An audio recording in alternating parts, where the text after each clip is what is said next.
সংখ্যালঘুরা মুখ ফিরিয়েছে তৃণমূল থেকে, আর যে সংখ্যালঘুরা এখনো তৃণমূলে আছে তারা আদতে আছে ক্ষমতার জন্য।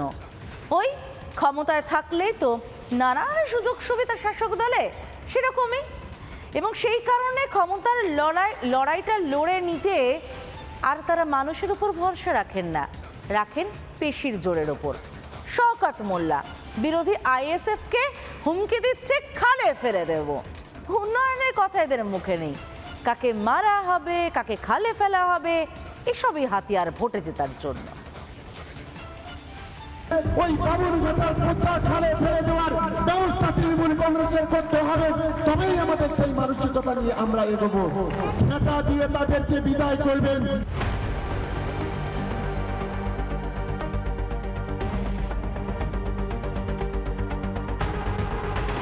ভোট যত এগোচ্ছে তৃণমূল নেতাদের গলার জোর তত বাড়ছে বিরোধীদের হুমকি ধমকি। এবার শওকত মোল্লার নিশানায় আইএসএফ। 26 সালে ওদের ভাঙড়ের মাটি থেকে ওদের শেকড়টাকে উপড়ে ওই বাবুরঘাটার পচা খালে ফেলে দেওয়ার ব্যবস্থা তৃণমূল কংগ্রেসের করতে হবে, তবেই আমাদের সেই মানসিকতা নিয়ে আমরা এগোবো। তৃণমূলের উর্বর মাটি ভাঙড়ে কামড় বসিয়েছে নওশাদ সিদ্দিকীর দল। তাতেই বেজায় গায়ে জ্বালা তৃণমূলের বিধায়ক তথা ভাঙড়ের তৃণমূলের পর্যবেক্ষক শওকতের। দিনের ছাতাগুলো একটু ধুয়ে রাখুন, যখন ভোট চাইতে আসবে ওই ছাতাটা হাতে ধরবেন আর জিজ্ঞাসা করবেন গত 5 বছরে কি কাজটা বামুনঘাটায় ব্যবতা দিয়ে করেছিস বল। যদি কাজ না করিস, তার যদি তথ্য যদি না দিতে পারেন, ছাতা দিয়ে তাদেরকে বিদায় করবেন। তৃণমূলের গলাবাজির পাল্টা দিয়েছে আইএসএফও। আইএসএফ এর বিরোধিতা করা ছাড়া ওনার কাছে কোনো ইস্যু নেই, যার কারণে উনি প্রতিনিয়ত আইএসএফ এর বিরুদ্ধে কুৎসা অপপ্রচার চালিয়ে যাচ্ছেন। 26-এর নির্বাচনে ঝেঁটা ধুয়ে রেডি করছে কিন্তু তৃণমূলকে বিদায় দেওয়ার জন্য।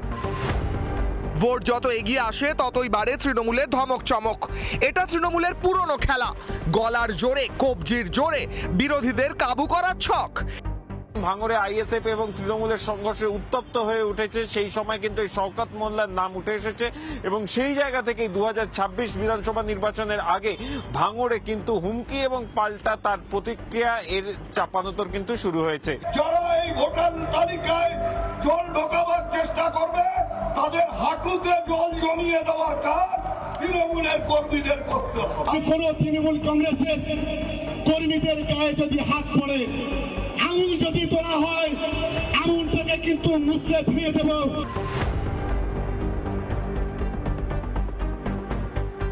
আপনি যদি বলেন শওকত মোল্লাকে, আমি মমতা ব্যানার্জির ভাষায় বলি বোম বাঁধে বোম মারে। এর পাঠশালার ভালো ছাত্র ছিল, এখন ভালো দিদিমণির আন্ডারে আছে। নতুন বোতল পুরনো মদ। আইএসএফ কে কি বলেছে, মালের দায়িত্ব আরো। আইএসএফ একটি রাজনৈতিক দল, নিষিদ্ধ কোনো সংগঠন নয়। অতএব আইএসএফ এর রাজনৈতিক কর্মকাণ্ড করার অধিকার আছে, তার সেই অধিকারকে কেউ খর্ব করতে পারে না, কারণ ভারতবর্ষের সংবিধান সেই অধিকার দিয়েছে।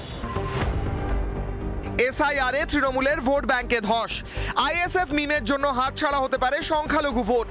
26-এর দেওয়াল লিখন পড়তে পারছে তৃণমূল, তাই কি এবার হুমকি দিয়ে বাংলাকে বিরোধী শূন্য করার ছক রিপাবলিক বাংলা।